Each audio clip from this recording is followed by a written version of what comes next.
All right, how's it going, everybody? This is the Osmo.com NHL DFS Strategy Show.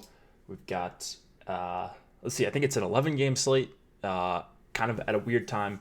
So that's why the show is a little bit earlier than you guys are used to. We're probably going to have an earlier show tomorrow, but that's more to do with just other stuff going on.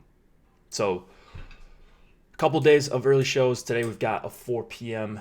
Eastern time lock. We'll go through each of the games. And then, we'll talk about lineup study from a couple nights ago. We won't talk about the showdown. I think the contest is really small. I didn't play. I focused on football, and that actually went okay. So I'm feeling good. Hopefully you guys had good Thanksgivings if you do celebrate, if you're American.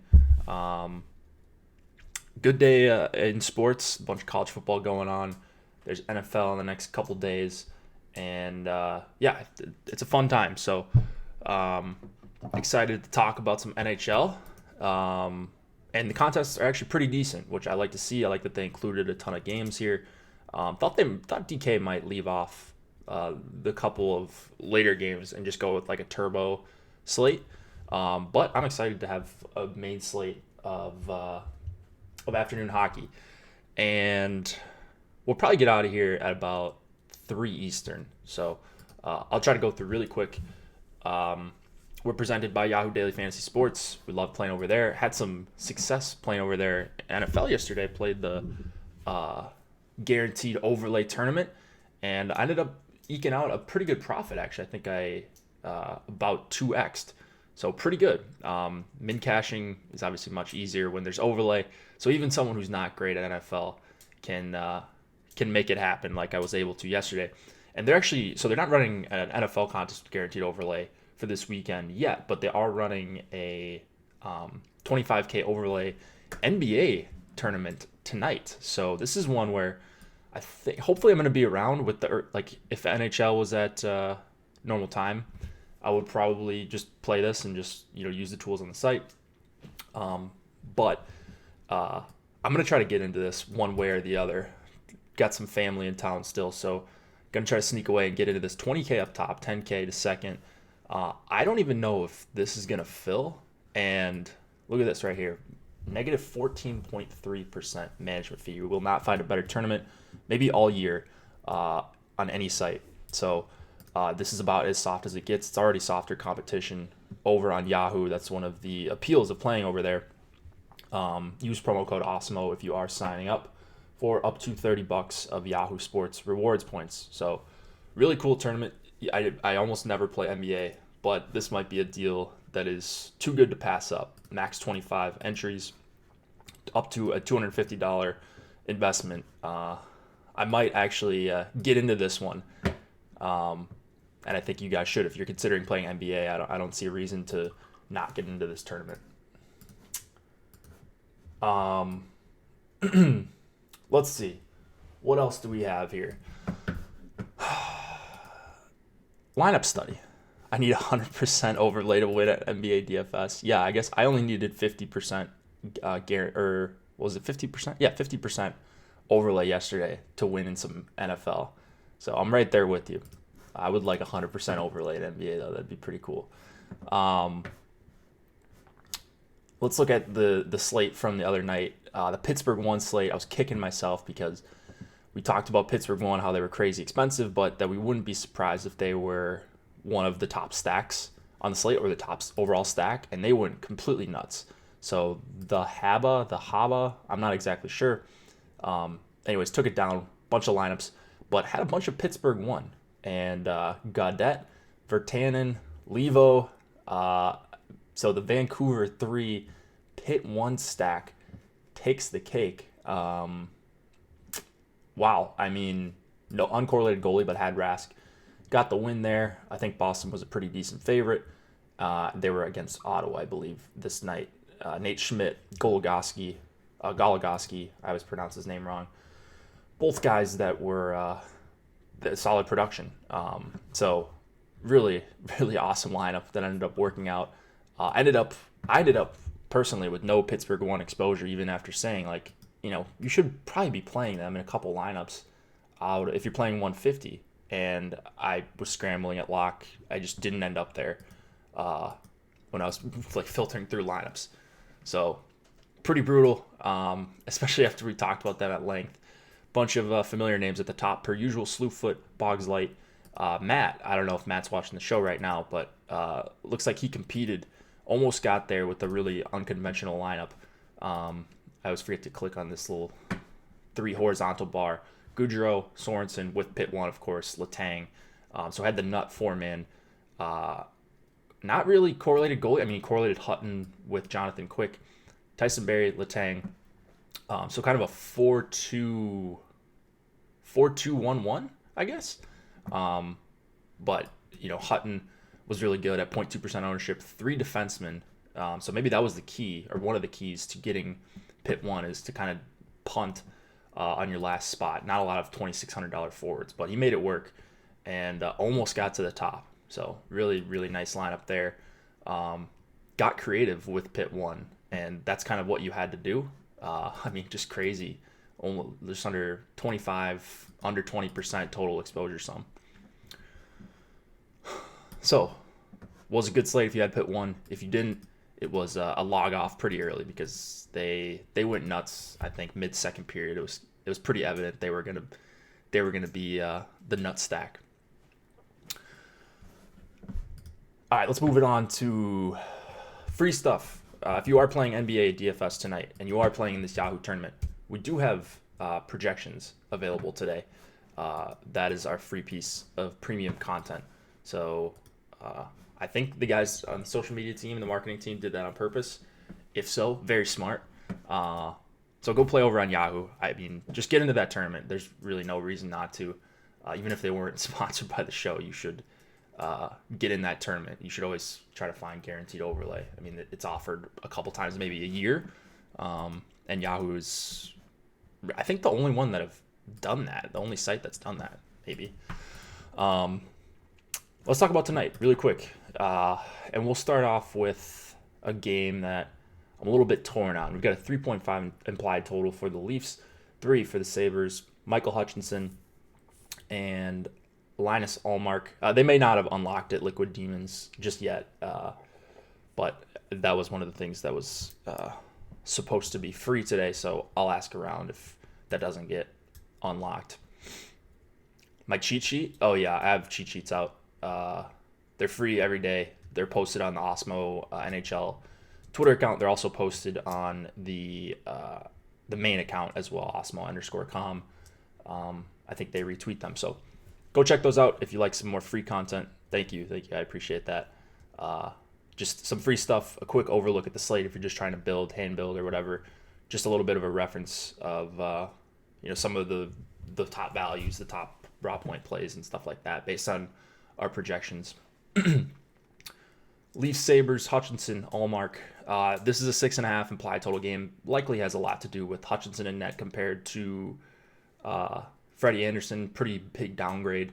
Hard not to like both top lines here. I'm more on the Buffalo side, even though there's just going to be a lot of ownership in this game.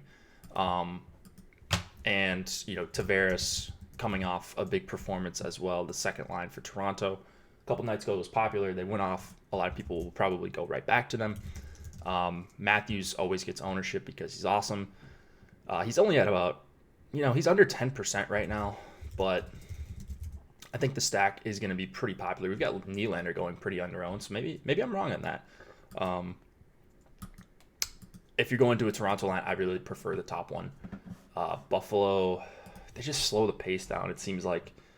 And Toronto hasn't been playing as up-tempo as I would like them to. Maybe with this new coach, they're going to start doing that. So maybe this is a good time to jump on. Hutchinson's pretty poor, but I like Buffalo 1, even though I don't love them as chalk. They're going to be popular just because it's a game against the Leafs. Eichel, one of the highest owned players on the entire slate. I just hope that if Buffalo 1 gets there, it's not just the Eichel one-off that gets rewarded. Hopefully Reinhart and Olofsson get involved because those are going to be the guys that are much less owned than Eichel. So similar to the Matthews line, I guess. Running through my crunches, I'm pretty comfortable with where I'm at as far as exposures, and I don't think I'm going to be over the field on anything in this game. So I'm going to have a handful of Buffalo stacks, but right now I'm still like about half the field on where I expect their stack ownership to be. And then, I'm getting almost no Matthews. Kind of a hedge because if Nylander's only going to be a few percent owned, and I'm looking to play 3-3 stacks, which I am, then it'd be foolish of me to just completely avoid Toronto 1. So I don't think I'm going to, like, these aren't priority plays. You talk about, like, I try to mention single entry plays. I don't think anything in this game would be a single entry play for me, or even 3 max. I like Montour at 3,900 if you're looking to spend out a little bit. The minutes aren't great, but some of that has been skewed when they've gone 11-7, just less ice time for all the defensemen. But not doing that anymore, at least not here. Buffalo, you would expect Montour to get around 20 minutes plus the top power play. So if you're stacking up Buffalo 1, makes for a pretty good add-on at under 4K, but you guys probably don't need me to tell you that. So if this game goes off, it's going to be one of those where I'm just probably not going to profit unless I somehow just donk a Toronto 1 stack, one of the few that I end up with, and end up with the nut, filler stack or something like that. So not a game I'm going to be overweight on, which is always scary with the Leafs. Always scary to fade Eichel, who's been incredible. Matthews, always incredible. I'm hopefully going to make my money on other games. And if this game beats me, I'm pretty comfortable with that. There's a bunch more that I like similarly that aren't going to be owned as high. Red Wings, Flyers, 2.3 implied total for the Red Wings, 3.7 for the Flyers. Bernier, I guess, expected against Carter Hart. Goalie, you're going to want to be around your computer in an hour and 15 minutes when we get the pregame skate, since a lot of these games were, most of the slate is an afternoon slate. Not a lot of teams, like we don't have news on a lot of teams since a couple of days ago, so who knows who's nursing injuries. You're going to want to keep an eye out for line combos. You always should, but it's a little bit easier when the teams skate in the morning and you can hear or see line rushes, see what the beats are speculating. You're definitely going to want to be around your computer or phone at 3:30 Eastern. Like, that is an absolute must, especially if you're playing multiple lineups. So just wanted to mention that. I try to mention that all the time. Here, I'm not sure what we're expecting. Philly has switched up their lines a little bit, but it looks like they've maybe found something with Frost, Giroux, Konechny, Couturier, just unreal shutdown defenseman. Couturier, Lindblom, Voracek has been a really good line. They're going to get matched up with Larkin, Bertuzzi, and Fabry if they're going to keep those lines. Detroit 1, it's a short sample. You got to give them some time, but they have been brutal in their first couple games together with Fabry up there. No Mantha is, that's massive for Detroit. Like, Larkin's awesome. They're probably still going to be good offensively. I hear not the spot, I don't think. This is one of those situations where if I was getting a bunch of Larkin on the projections, like if, they were just coming up as fantastic values or something like that, and he was getting ownership, this might be a spot where I just completely X him out because of the hard match that I'm expecting from Couturier, and I just want no part of that on an 11-game slate. The ownership isn't out of hand for Larkin, so, he's under 5% right now. So I don't think it's like a terrible thing to use them. Bertuzzi's low owned. You're going to get Fabry really low owned too. So just for the sake of them being talented and, all in the top power play, things could go their way. They're cheap enough and they're not owned that high. So I get it, but I still don't think I'm going to get to Detroit 1 here. Like, I would be fine having 0 of them. Right now I have, right now I have 0. So I don't even know if I'm going to run another. Well, I'm probably going to have to run another crunch because I'm expecting something to happen before lock as far as like line changes or new goalies or whatever. So I'm probably going to have to crunch really quickly at 3:30 or 3:40 Eastern. But I'm just not going to end up on much Detroit at all. I might end up just crossing them off. Yeah, beat writer lists. Bots has a good one. Let me link this for you guys. Yeah, sorry, I don't link this often, as often as I should. But here's where is it? NHL beat writers, it's called. Here's the link to Bots's beat writer list. So that's a really good one. Larkin hat trick. If he has a hat trick, I'm gonna lose. That's all right. I really like the Philly side here. Shocking 3.7 implied total at home against Detroit. I don't think I'm saying anything outrageous. Looking at the difference between the ownership, comparing the ownership between Philly 1 and Philly 2, just a quick look at the centers. It looks like Philly 2 is going to get a lot of steam, and that's just because of their price. Maybe the unknown a little bit with Frost. He's come up and played awesome. They're all in the top power play. It's kind of balanced units. I haven't looked at the ice time to see if one is getting favored more than the other, but you've got full correlation on both of the Philly stacks. I lean slightly towards me just being a GPP player. If you are playing a single lineup and you want to go with Philly, which I think would be a great option, I would probably lean towards Frost, Giroux, and Konechny. But I'm gonna have probably over the field on both of these lines. I think they're both awesome plays. It's just sticking out to me that Frost is only a few % owned, and a much lower owned than his line mates. I don't think he should be that much lower owned if they're going to skate 100% of their time at 5-on-5 in the power play together. Fabry is better with AA, Athanasiou on the second line. Yeah, I'm not really looking at much of anything on the Detroit side. I'll pass there. Provorov, Niskin, and Sanheim I like at 3K. Power play 2. You can play him with, I like him as a one-off, but you can also play him with the second line if you are looking for a 4-man stack. Avalanche, Blackhawks, Philip Grubauer, Corey Crawford expected to go. Crawford's confirmed, just got confirmed a few minutes before we started. 3.1 implied total for the Avs, 2.9 for the Blackhawks. The return of Mikko Rantanen actually is returning. I'm not sure, at least he's supposed to return today. I'm not sure if they have they not activated him off IR or whatever. Is that why he's not? That must be why he's not listed here. But anyways, he's supposed to play as far as I know.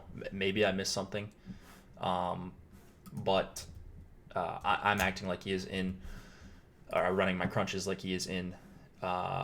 Surprisingly, not getting to a lot of McKinnon, Rantanen, and Donskoy it is expected to be. They're a little bit expensive, and I don't really know why I'm not getting to them. So this is one that I'm going to go in, and when I do recrunch, I'm just going to crunch out a bunch of McKinnon lineups and take the ones that are maybe the lower owned that still project out pretty well, even if I'm not getting to them organically.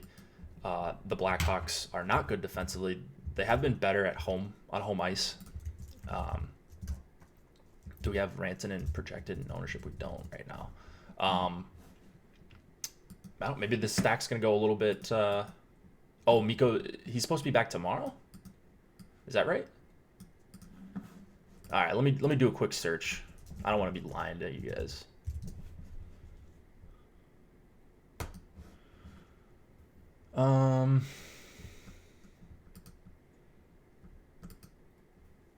He's a game time decision today. Okay. Expected back Saturday. All right, I'm getting mixed reviews here. I thought I saw he was expected back today.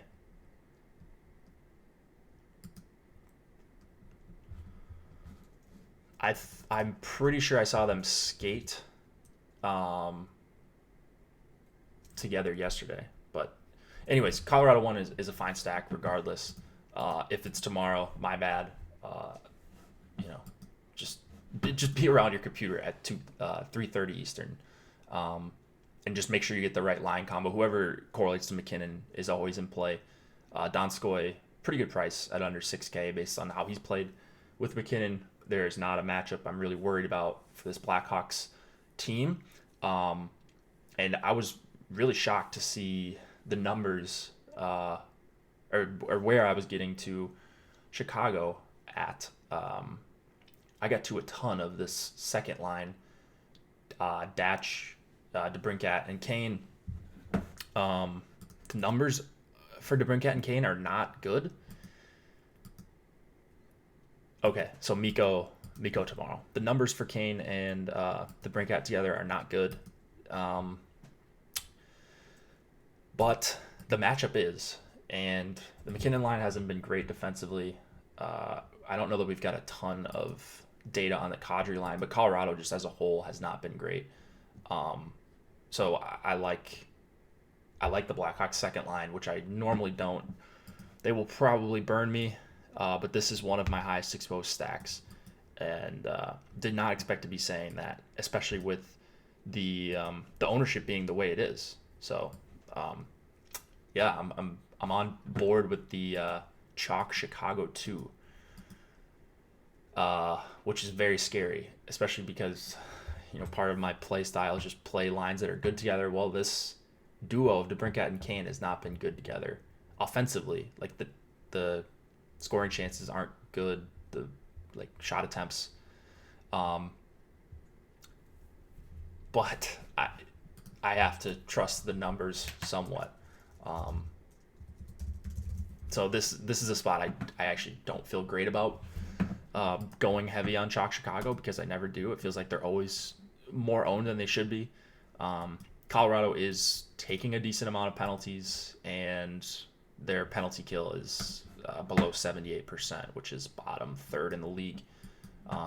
Good power play spot for DeBrincat and Kane. Maybe they get it done there. They can certainly score at 5-on-5 here, even if the numbers aren't great. So just a little bit too cheap for them, and tough for even me to avoid. Taze, Saad, Nylander, they're also cheap. Probably going to get matched. Not matched. Actually, Chicago hasn't been matching that much. Probably going to see some time against McKinnon, Donskoy, and Burakovsky. So they're also a good stack. A lot of value on the Chicago side. I even like the third line a little bit. Kampf, Kubelik, and Shaw. They're also incredibly cheap. Play Chicago some of your head-to-heads. Yeah. I feel fishy for playing Chicago here, but that is what I'm doing. Unless something changes drastically before lock. What I might do is end up limiting them a little bit. So, but that's probably what I'm going to end up doing. I'm like talking myself off of them. I don't know if I should be. I do like Gustafsson for 4K. That's also pushing them up when I'm trying to run like power play stacks, because he does correlate well with the DeBrincat and Kane. It looks like I'm gonna be below the field on the McKinnon line. Similar to Matthews, I mean, McKinnon is fantastic, best player in DFS, arguably, I guess. Burakovsky is going to be really low owned, so even if McKinnon is popular, $6,800 Burakovsky is not appealing to a lot of people. So, getting to 3 to 5% of them in a stack may not be too difficult. Burakovsky's out tonight? Where are we seeing this? Jeez, I am so off on this game. All right. Is this just coming out right now? Jesus.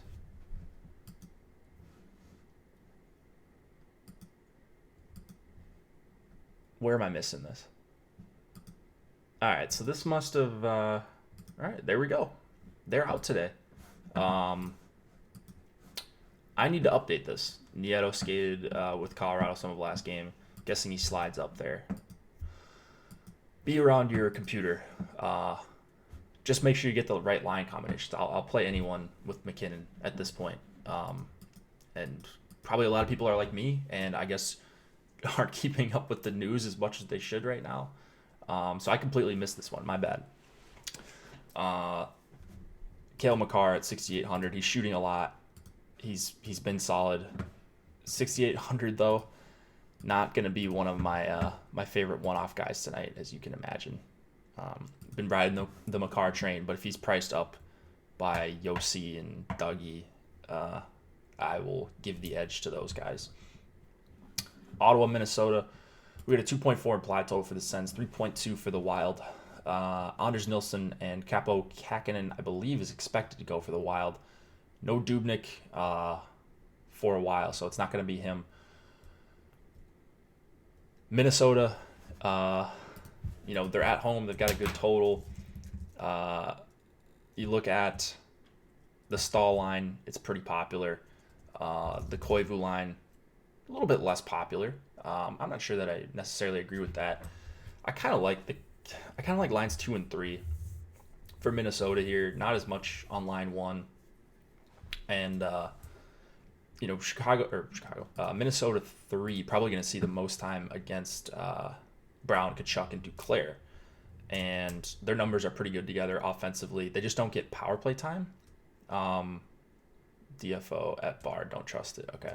Yeah, good point. I should do this research by myself. I try not to rely too much on the third-party sites because, I'll take the responsibility.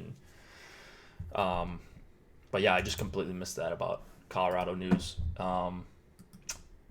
Anyways, Minnesota 3, they don't get power play time. If they did get more, I would have a lot more of them. I have to limit my exposure to them because they're coming up hot in the projections, and especially if you look at like recent numbers, they've played well together. They're playing a lot of ice time at home. That's going to take away a little bit from lines 1 and 2 if they're getting the toughest matchups. I'm still interested in Tkachuk, Brown, and Duclair. I think they had like 15 shot attempts at 5-on-5 against Boston last game, and yeah, they weren't going up against Bergeron, but still impressive nonetheless. I'm not that scared off I'm not very scared off from this line if they're going to get hard matched. And maybe they go up more against Peugeot. So not 100% on this, but I do like Ottawa 2 as a contrarian stack once again. And then I'm more on lines 2 and 3 for Minnesota here. 3 is super deep. I get it if you don't want to play him because there's no power play time. Yeah, Dubnyk's got a personal issue. Something with his wife. I'm not sure. It sounded not great from what the beat said. So he's going to be gone for a while, which stinks for a number of reasons. What do we got here? Suter, Spurgeon, Dumba, Hunt, the guys on the power play for Minnesota. I still like the way Dumba's been playing as far as like shot attempts. So his price has come up a little bit. He hasn't done a ton, but I'm still going to be playing him for 4,900. The problem is he's listed on the power play with the line I don't really like for Minnesota. So it's going to be more of a one-off situation for Dumba for me. After him, Suter, Spurgeon priced in the same ballpark as each other.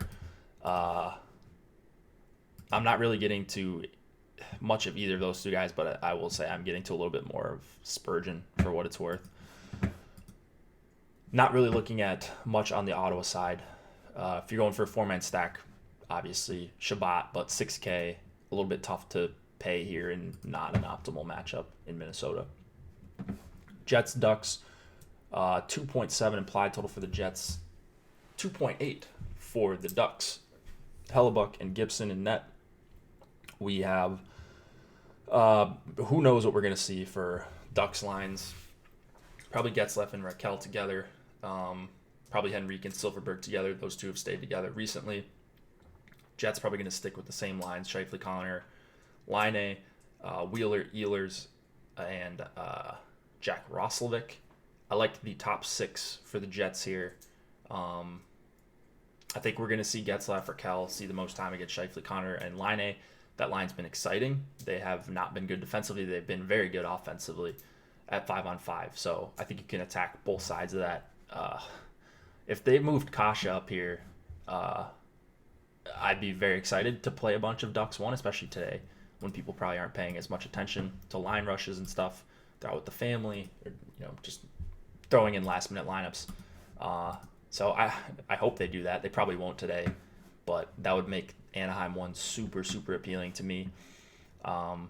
Regardless, I'm going to like Winnipeg 1 and Winnipeg 2. Ducks just give up a lot of shots. I'm surprised to see this only being a 5.5 total. So it must be Hellebuck and Gibson. Otherwise, I have to imagine this total will be a little bit higher. Yeah, could be a pretty big edge with line rushes with the afternoon lock. I agree. And no morning skate for a lot of these teams. I'm supposed to be plugged in or whatever and, researching all this news, and I completely missed Colorado. So, the casual fan or DFS player who's just throwing in the lineup last minute might not catch 90% of this news. Yeah, Anaheim 3 almost got there with Pitt 1 on Wednesday too. Steele, Richie, Kasha. They're okay. I'm going to include them in my crunch. They're not one of the third lines I crossed off. I crossed off a handful of third lines, even for like deep GPP flyers. Steele line usually comes up for me because Kasha grades out well. But them as a whole, not that exciting. It would just be a filler stack situation if you were like playing a Toronto 1 or one of the expensive stacks here. Defenseman in this game, I like Morrissey the best. I just like the guys that play a lot of minutes. You can play him with Winnipeg 2. He's the guy I'm probably going to have the most of. I'm getting to some Pionk too, but that's, looking through my Pionk lineups, a lot of those are 4-man stacks with Winnipeg 1, not necessarily a one-off guy. So a little bit deceiving in my exposures actually at first look. Fowler's last few games. We can go back after the late swap. Or wait, what were you thinking about late swapping, Matt? And then maybe we can go and check it quick. All right, I think we are good on this game. Kings Sharks 2.7 implied total for the Kings, 3.3 for the Sharks. Quick Jones expected to go. I think this is the last of the 4 Eastern games. Yeah. I don't really love a ton in this game. I will say the Couture, Kane, Marleau line did play well their last time out. Probably going to see the most time against Kings 1, which isn't a great matchup, to be honest. I like Kings 1 a little bit here. The Sharks' top line is, they're just always more popular with Marleau than they should be. Like, if Marleau was a top 5 forward owned on this slate, which maybe he's a little bit lower than that, but whatever. If he's in the ballpark of double digits here, do I really want to go down, with the Patrick Marleau ship? He's just not very good at this point in his career. So, like I always say, he'll probably score and prove me wrong. At some point, he will have a big game just by accident. He's just as chalk. Like, if I'm doing 3-2-1s, Couture, Kane, and just, or Couture, Kane, LeBanc, or Meyer, or something like that. I would try to get a little bit different. But running 3-3 even strength stacks for the most part is my style, and that would mean I have to include Marleau. So pretty brutal here. I'm probably once again going to end up limiting the Sharks top line because they come up a lot organically, and I'm not necessarily sure that is a smart play with the kind of ownership they're getting. The second line, Goudreau with LeBanc and Timo Meier. Timo's getting some ownership, as he should. If you're power play stacking the Sharks, pretty good spot here. Add in Carlson, take 2 or 3 of the guys on the top power play and leave it at that, because there's Goudreau, there's Marleau. I think I'm more likely to full stack a bunch of San Jose 2 than try to worry about playing a bunch of Marleau. So I guess Marleau doesn't have to do that much to be useful here. If Couture and Kane both have 3-point games and he gets an assist and a couple of shots on goal, he could very well end up in the winning lineup with a 3-3 stack. So maybe I'm being a little stubborn here. Kopitar, Alafalo, Brown, I like that.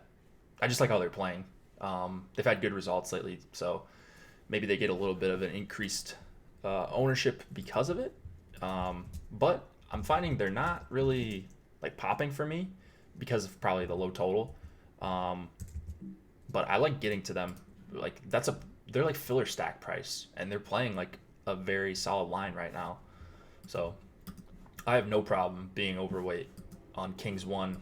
Walker is a guy I'm getting to at 3,500, putting a little bit more emphasis on guys that are shooting more and playing more minutes, like in the last 5 to 10 games. And he's playing. He's playing around 20 minutes most games, and he's been pretty active as far as putting shots on goal. 5 straight games with 2 or more shots on goal, and getting some blocks.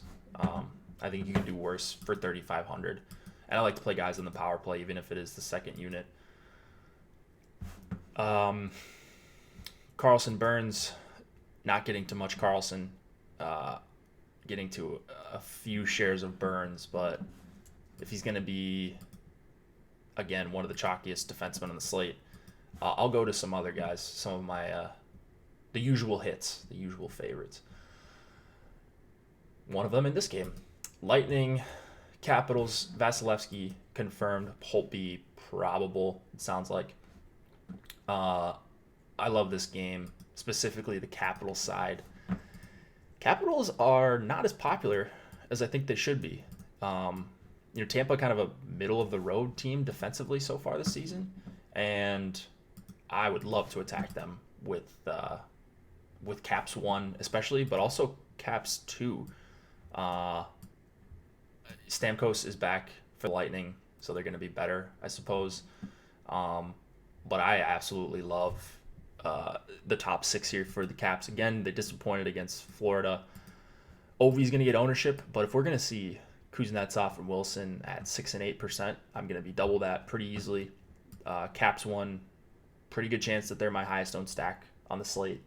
And then I don't think Caps 2 is going to be that far behind.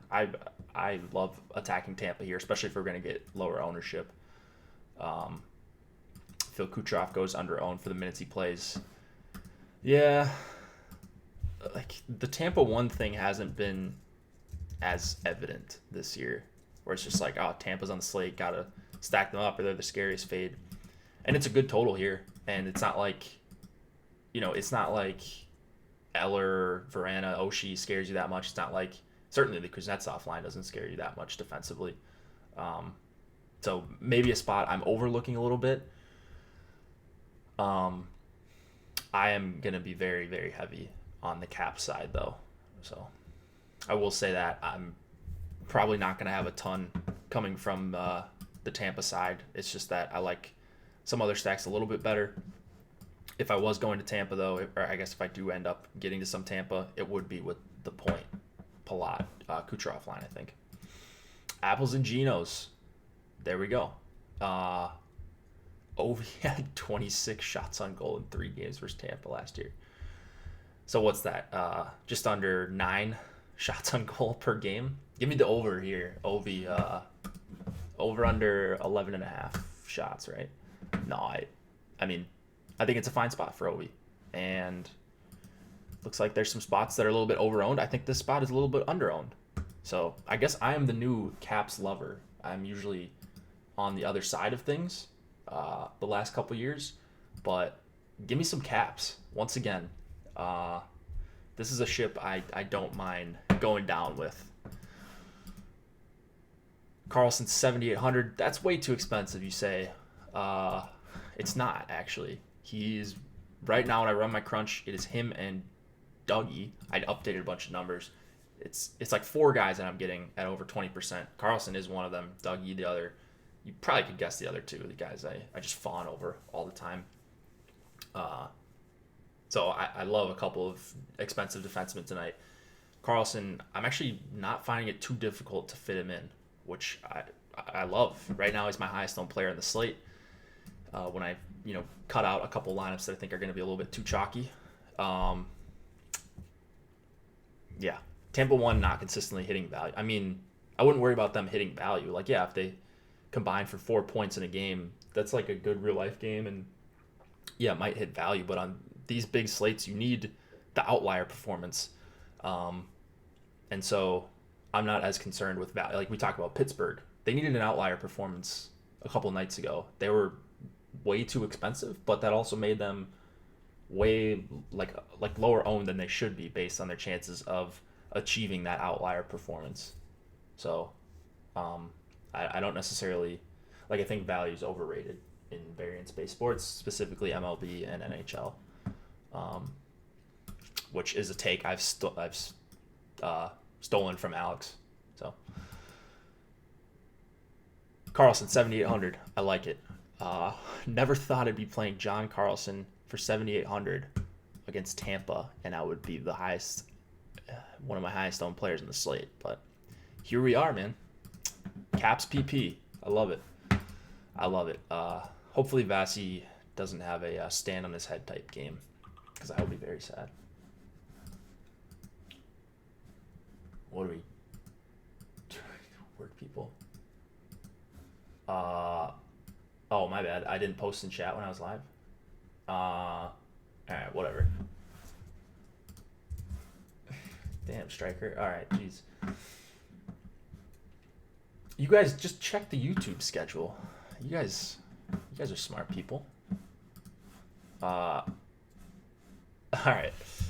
Coyotes Golden Knights, 2.5 implied total for Kemper, and the Coyotes 3 for Subban and the Golden Knights. No Fleury. You guys probably know which side I'm going to be on here.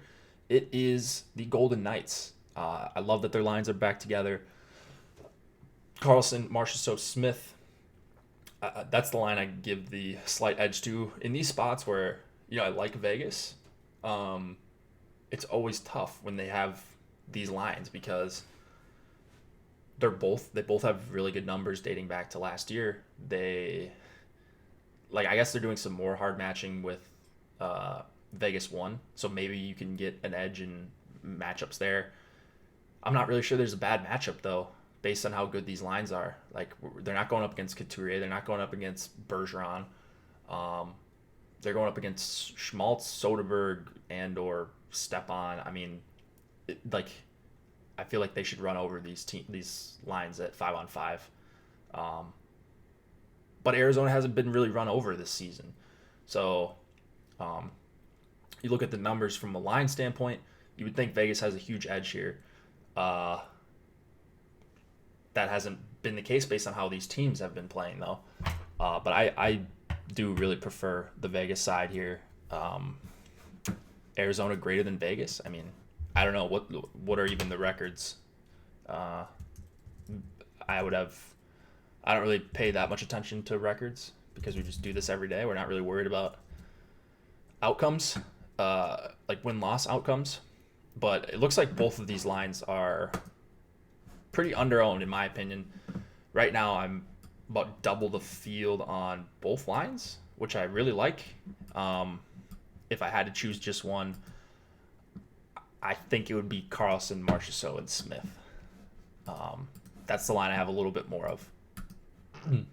Every time I play Vegas, they kill me. Yeah, everyone's going to have lines like that. For sure. Oh, they're talking about early games. Shea Theodore is also another reason why I prefer Vegas 1, because I like four-man stacking. Theodore goes a little bit better with Carlson, Marchessault, Smith. Not that you can't play Schmidt with them, because I think he sees a lot of the even strength ice time with Vegas 1 when they're trying to shut down. If they're going up against this line, if that's the line they're trying to shut down, which it probably would be, Schmidt might see some extra 5-on-5 time, but Theodore is the guy on the power play, at least recently. They switch off. So hard to tell with Vegas, especially with no morning skate and a weird start time. I like Vegas here. They're going to do it for me at some point. I think you could even make a case for the third line if you're multi-entering, which I am. And so, yeah. All right. let's go to. I don't really have much on the Arizona side, if that wasn't apparent. Penguins, Blue Jackets, 3.1 implied total for the Penguins, 2.9 for the Jackets. Tristan Jarry and Joonas Korpisalo in net. We've got the boys back here for Pittsburgh 1. Rust skated off with an injury today, limped off, so I thought maybe we would get some cheap Pitt 1. We do not have that, though. Hornquist up to line 2, it appears, based on morning skate. Pitt 1 is incredibly expensive. They're probably going to generate a lot of shot attempts and scoring chances. However, this isn't a spot where, like, I don't feel the same about this spot as I did on Tuesday or Wednesday, that was, when I was a complete fish and ended up with none of them. I don't think I'm going to end up with Pitt here. Pitt 1, I'm talking about. They have been phenomenal at 5-on-5. They were super efficient last game too, which helps. You're going to be super efficient when you score like 5 goals total. They got it done on the power play. They could certainly do that here. But I don't really love anything in this game, if I'm being honest. The line that's sticking out the most to me is the Jenner, Nyquist, Bjorkstrand line. I didn't get a look at where they were at for ownership. Yeah, I don't even feel like I have that big of an edge, like playing Columbus 1 anyways. But this is going to be the line that I get to. If I get to a line at 6, 7, 8%, somewhere in there, it's probably going to be Columbus 3. That's not really their third line. I like the power play correlation, but everyone's going to like the power play correlation. Foligno keeps moving around. I don't know what they're doing with him, whether he's a center or wing or what. But I like CBJ 3 with Werenski. Hornquist and McCann are CBJ killers. I hope they don't kill him tonight, because I won't really have much of them. So, kind of hopping off the Pitt 1 bandwagon for this spot, hoping they disappoint, and then maybe we can jump right back on with 12K Brian Rust at some point later. So this one's pretty easy for me. I actually like Korpisalo as a goalie if you're one-offing, just because he's 7,200. It's a winnable game. I think he's going to see decent volume for DraftKings especially. Nashville, Carolina, 3.1 implied total for the Preds, 3.4 for the Hurricanes. Pecorine / UC Saros against Peter Mrazek. Not really sure who's going here for the Preds or for the Hurricanes, for that matter. For goalie, I love the Aho, Svechnikov, Teravainen line. That will be a line I get to over the field. I think that's going to be pretty easy to do. I might get to them like closer to double the field. Right now we've got them at well under 10% as a full stack. If you average their ownerships on DraftKings, they're about a little over 7% owned as a full stack. They're not going to go up against Johansson, Forsberg, Yarncroc for the most part. They've been really, really good offensively at 5-on-5, just generating chances. And 3.4 implied total is pretty telling here. Nashville goaltending has been spotty as well. How is Carolina 2 not Carolina 1? I don't know. I'd prefer that, honestly. I wish they would be listed as Carolina 3 so that less people would play them. It's more important how they're used than their designation on the line sites, as you guys know. Carolina 2, Aho, Svech, and Teravainen are absolutely fantastic here. This would be a play that I'm prioritizing if I'm looking at a single entry. I talked about Washington. I think they're under own. I think Carolina 2, once again, the Aho line's under own. I like Vegas, like I mentioned. Who else did I mention? Bunch of home teams. Once again, I just play all the home teams, it seems like. I don't know if I would be trying to jam in Chicago 2. Like, I think Chicago 2 might be, in single entry and 3 max, might be, a bump up from where we have them in ownership, just because the best value plays get bumped up higher, the higher stakes you go, or the less entries in the tournament, right? But I also like the Frost line. So I do also like Yossi. As you guys know, not my highest owned defenseman tonight for the first time in a while, but if he's going to be 5.5% owned, and I think he's not going to be very popular at all. Like if he's above that, maybe it's like 7-8%. He's just a good one-off at 7K. I know it's expensive. I know it's not an optimal spot, but the blocks, like he's always live for the combo meal, and so I'll just play guys like that over and over and over. Dougie is my second highest owned defenseman right now, so I will be looking at those two guys very, very heavily. In chat, oh my god, this 10K Purple Friday tournament on Yahoo's empty. Wish I had the bankroll to jam some entries. Yeah, this tournament probably won't even fill, and it's already over 14% guaranteed overlay. 25K in overlay, 20K up top. So thanks for teaming me up there for a little plug. Promo code OSMO. When you join, up to $30 in Yahoo Sports Rewards points is the benefit of doing that. All right, just to reiterate, once again, priority play for me, Carolina, Aho line, Dougie and Yossi are both priority plays, and I'm not really getting to much on the Nashville side. I don't see that favorable of a matchup in their top two. So not necessarily guys I would be jamming in heavily. Last game of the night, and then we're going to get out of here on time. Nice. Blues Stars, we have a 2.4 implied total for the St. Louis Blues, 2.9 for the Stars. Jake Allen and Ben Bishop, those are the guys expected to go. Allen is confirmed for the Blues. New lines for the Stars, Sagan, Dowling, and Jamie Benn. So a line we've seen before a couple games. I can't keep track of what Dallas does. They're just hot and cold with their lines. They've been hot as a team. Are you correlating goalies today? Yeah, for the most part. When the slate's bigger than 4, 5, and 6, overlay means your entry. How do I explain this? I mean, there's a good way to explain it. I'm not the best to explain it. Overlay means you're not, or rake free would mean you're not paying to play on the site, right? Here, the site is paying you to play here. Now, you still have to win the entry, but essentially, your entry in this contest is worth more than $10 when the contest starts. They're giving out more cash than they take in. Thank you. That's a perfect way to explain it. That's a way better way to explain it, actually. So the prize pool is 200K. The most they could possibly fill this tournament in terms of money they get is 175K. So that creates the 25K in overlay. Very attractive. Yes, you should. There's no reason you shouldn't take advantage of this tournament. I mean, if it's out of your, don't go out of your bankroll means, but if you're playing a lineup on Yahoo, put it in this tournament. It is about as good of a value as you'll ever find in DFS.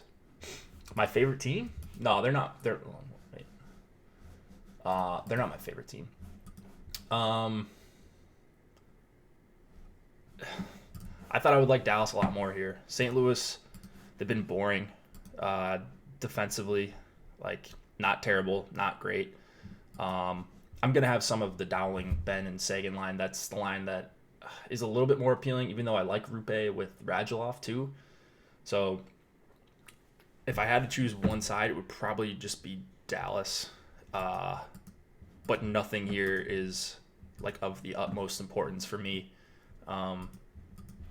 Ended up with a few O'Reilly Perron shares at this point. I don't know that I'm going to have any stack over 5% here, which to me just says that, if I have a Vegas line or whatever and I can jam in Dallas 1, I might have some of those stacks, but a lot of my teams will not be started with any line in this game. It would just be as a product of getting more of other lines, let's say Washington 2 that I mentioned I like a lot. You could fit them with any line in this game, but it's not. Bishop and Dallas is so hard to score on. I'm hoping this game kind of gets grinded out and no line goes nuclear here. I like the new lines for Dallas, I do, but the matchups against Shen and the O'Reilly lines aren't phenomenal, and you're probably going to see a little bit of decreased ice time because they like to play Faxa some against opposing top competition. It's not an optimal spot. It is what it is here for Dallas. Kind of the 2.9 implied total says all I want to know. If this is another one where I'm comfortable if this game ends up beating me. Like if there was going to be a line that was super popular in this game, I would be comfortable getting off of it. Nothing's getting heavily owned. I'm not going to have anything heavily owned. Probably not a game that I would be looking at if I'm playing 1 to 3 to 5 lineups. But playing 150, I mentioned a couple O'Reilly shares, probably a couple of Sagan, Dowling, and Ben shares. What else do we got? Matt, I was going to...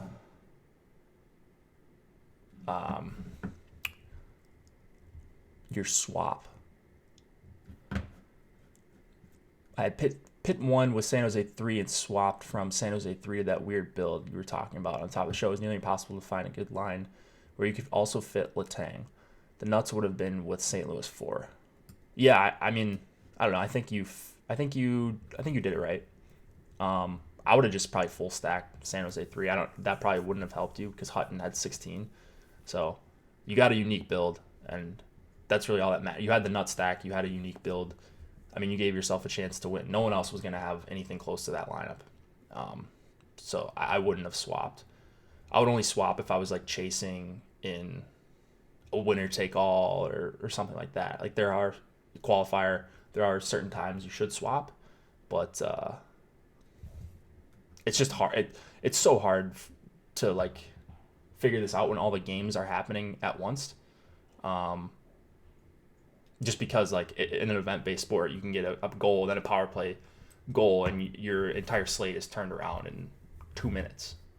So it would only be with like some West Coast games sometimes on like a normal 7 Eastern slate where I would be like actively looking to swap in like a normal tournament. Yeah, my blind spot has been Dallas. I agree. All right, dudes and dudettes, if there's any of you watching. Tomorrow will probably be an early show. Like I mentioned, or at the top of the show, I've got some stuff going on, some family in town. So trying to move some things around, but hopefully we will be able to do a show early. So if you don't catch it live, that's fine. It'll hopefully 95% of it will stay relevant. Should get maybe some morning skate news. A lot of teams on back-to-back. It's probably going to be a little bit of a mess of a slate. But thank you guys for joining today. Go check out Yahoo. Go get in that Purple Friday contest, 25K of overlay. You will not find a better tournament than this probably throughout the entire season, unless Yahoo rolls out something even better. So go support them. Yeah, I do like Philly a lot. Best one-off, Ovechkin. Check out the NFL stuff as well. Don't forget about that. NBA projections are supposed to be free today, so I'll check that out in case we don't have that updated correctly. And then check out all the other content on the site. I have cheat sheets, all that stuff. But yeah, let me know if you guys have any questions. Promo code Hit the Ice is how you get 50% off your first month of any Osmo Plus monthly package. All right, that's all I got for today. Good luck tonight, and I will see you guys tomorrow.